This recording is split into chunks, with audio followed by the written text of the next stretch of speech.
Well, we was just getting straight on into our conversation this morning. Well, as you heard from the second story in our news, there are some concerns about the Tobago Jazz experience and it being cancelled for this year.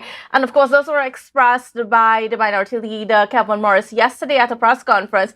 And I am being joined by him this morning on set with me to give us a little bit more perspective as we try to understand some of the challenges and why this decision might not be a good one. So good morning and welcome to you, Mr. Morris. How are you doing this morning? Good morning, Kandace. Good morning, Tobago, Trinidad and Tobago. I'm quite well. All right, great. So let's get into it. You are in disagreement with the cancellation of jazz. So just, give us your viewpoint as to why. So, Kandace, for me, it is not what you've done, but it's how, the manner in which you've done it. And we can start from the sudden cancellation, which is about a mere 2 months before the actual hosting of jazz. And for a number of stakeholders, they would have been in the preparatory mode. Some people would have already invested, by in terms of car rentals. People would have been getting bookings, receiving down payments. You have hoteliers and guest houses already pre-booked. And so people would have made the preparation to receive their guests. And now because this sudden cancellation, there is a number of ripple effects in terms of people canceling orders, even the flights and that kind of thing. Remember, Carl would have had to mobilize, put resources in place. You have Port Authority also doing the same. And more than that, what is very concerning to us is the reason. We are being told that the jazz is deemed to be not feasible and unsustainable. And we are asking the question, under what basis? Did you do a study? Did you put together some kind? Are there empirical data? Because the information we have is that while the THA will invest substantial sums into the jazz, the multiplier effect of that creates an economical stimulus that goes beyond the investment. It trickles right down to the man on the street, to all our creatives, our artists, to all our stakeholders such as the hoteliers, the people, the taxi drivers. It has a wide and far-reaching effect and impact. Now, you said that, this whole thing was sudden, but we've also heard from the Chief Secretary over the last couple of years of him discussing that, he thinks that it should be private sector led, highlighted some economic concerns and so on, and even said last year, when we did host it last year, that was just a fulfillment of a contract that was already in place prior to the pandemic. But of course, we know what happened when the pandemic occurred and all that sort of thing. So, but because those artists were already paid for, that's why they hosted it. So is it really sudden?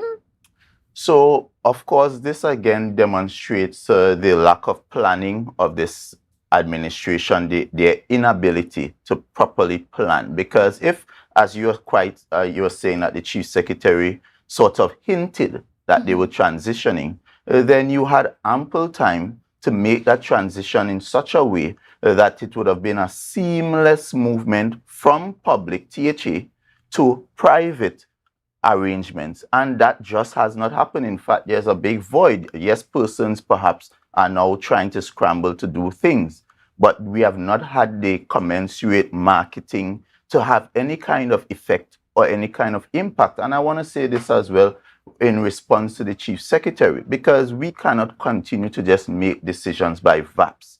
And if you're making a decision, it cannot be about how you feel. I might have a personal feeling about something, but you have to do the kind of research, you have to do the kind of study, and also have the consensus, have the conversations. Did you consult? Who did you consult with? Did you consider? Because, for instance, the Chief Secretary is from Speyside, and the people of Speyside will be adversely impacted by this because the guest house people, sometimes some people leave Speyside, go for a holiday and rent out their spaces because there is a huge demand for guest house spaces in the East, for jazz in the East, because a lot of people stay the night. Some people come the day before. So it creates a ripple effect in terms of multiplier effect and benefits for the people in the East. And we are seeing time and time again, a chief secretary coming from the East continues to sell the East short, because we have seen how they have dismantled the carnival to the point that the East no longer gets that benefit. And the people in the creatives are getting concerned because it is destruction of the carnival in February. We are now seeing, we were promised a bumper heritage. That has not happened. The heritage fell flat. In fact, it probably was one of the worst heritage in the history of heritage in Tobago. And now you're seeing a clear dismantling of a staple, which is the Tobago jazz experience. That jazz experience started in 2005, emerged as a staple along the way, created opportunities, created jobs, created money, put money in people's pocket, because it's not only when the THA invests this money, it's not only about bringing the artists. Remember, there are different caterers benefit, our service sector benefits. There are young men who would benefit from building up the stages, putting down the chairs and all that. So for the chief secretary to come and say that the jazz is not sustainable, then by his own argument, it means that the carnival is not sustainable, the heritage is not sustainable, Blue Food is not sustainable, because none of them are really to make a profit. What we hold festivals for is to create the enabling environment, attract people to come, and when they come, they have to stay somewhere, they have to travel somewhere, they have to eat somewhere, and that is how you create the economic impact. All right. Now, there was something also you mentioned yesterday, and is that there was supposed to be a roadmap. There was a plan to sort of address some of the challenges, because there were challenges with the Tobago Jazz experience. Now, could you give us an idea of what some of those challenges were, and then what were the plans that were being laid out to address those challenges? So from in terms of that study, and that study was a cross section of eminent Tobagonians, nonetheless, of one Mr. George Leacock as well. We know his ability in the cultural space in organize it. And they did a thorough assessment. They looked at revenues, they looked at all the challenges such as transportation, the availability of entertainers, the marketing. Marketing was one of the real challenges up there in terms of how you are able to market at an early time and be able to create that awareness, be able to secure your artists in a time that you can now advertise and all that. And so they highlighted all there's a list, and let me just for the edification of Tobagonians, I will try to pull it up. Okay. All right. Key critical success factors. So you had improve and expand festival, added revenue sources, strengthen corporate sponsorship and areas for corporations. So that would have taken care of, if you find THA is putting in too much money, then that is where the public-private partnership could have happened, where you now leverage the festival to corporate sponsors, just as was done in the first instance with Clico. So you could now look for corporate partners that will help to take away some of the burden of the THA paying all the money up front, carrying that financial burden. It talk about attract higher number and diversity of festival visitors. So being able to market even greater, because what they recognize is that the majority of persons who were coming from Trinidad.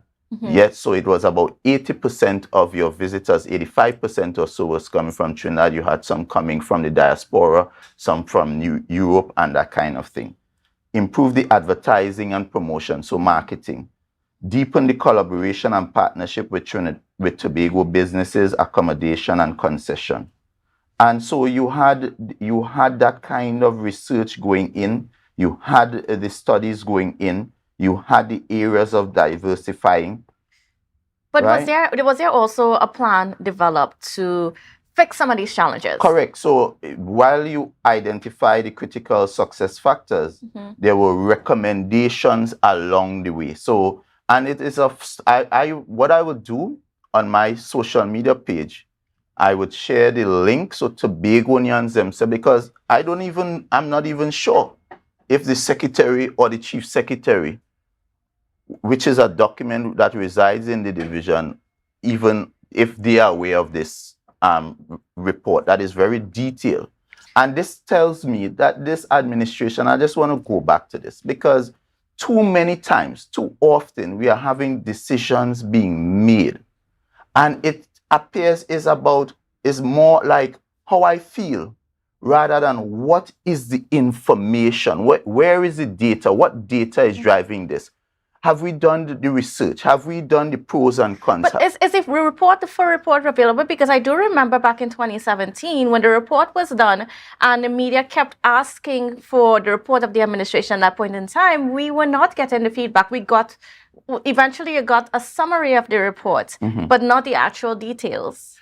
Right. So I cannot speak for the administration and why the report wasn't made available or what would have been happening at that time, why they didn't make the full report available. But what I would say is that the information is available at this time. And if you're making a decision as significant as this, then it should not be an information made on emotions. It should be a decision made based on proper research and proper data, because you're having situations where you're saying that it's not feasible, but have you done the feasibility study? On whose watch? On what basis have you determined? Is there a feasibility study? Is there something that we could point to that says that it is viable and we really should be doing it? So that is the work of the division. That is why you have, as far as I understand, the secretary have about 3 paid advisors, and then a number of technical persons, and then she has the availability to bring in a consultant.